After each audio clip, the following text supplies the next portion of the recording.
He talked about advancing and empowering the women. I'm so glad we had these young ladies come on the stage and sing, and we have a few more in the program tonight to sing about the love of God, the joy of being with Jesus, but empowering our women and empowering our families to be disciples, who make disciples, who love Jesus with their whole heart.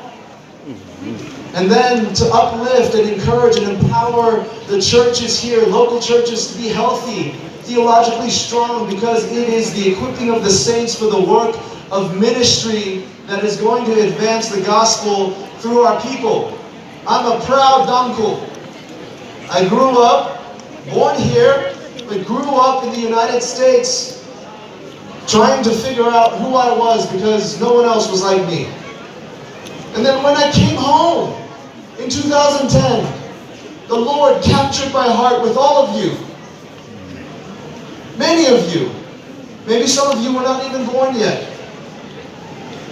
And I made a commitment to the Lord. I said, Lord, I don't know why you've placed this on my heart, but I will never forget who I am and where I come from. And right now, it is a great opportunity for you young people to sit here. It is a joy for me because I am nobody. The Bible says we were dead in our sins and our trespasses, following the ways of this world, following the prince of the power of the air, the devil. And we were children of wrath. That is the gospel truth. That apart from Jesus Christ, we have no salvation. We have no hope. We have no opportunity to live and be with the living God. Do you know that? The gospel we've been talking about all week. Do you know the gospel that we've been singing about, that we've been preaching about? And my burden for us today, as we sit here at 125 years, and for you guys, the youth, is that we would go forth in confidence, knowing who we are in Christ. The scripture says in Revelation that all tribes, tongues, and nations will worship God one day. And in the book of life, Tangkhul Nagas will be present and before the throne of God. My question, just like Pastor and Reverend Brown said yesterday, what will you do with it?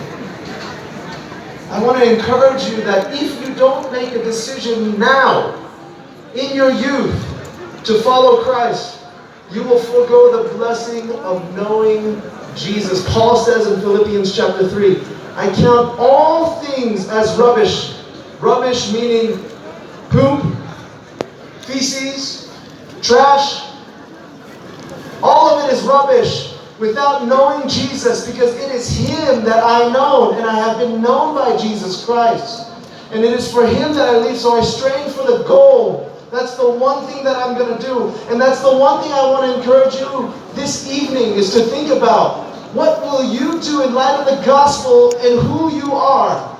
We are so rich. Our culture is so rich that William Pettigrew came and shared the gospel to us. And we have received it, and it changed the fabric of who we are in our culture. But you know what's interesting and unique? I've met so many people in America. So many generations have lost their identity of who they are.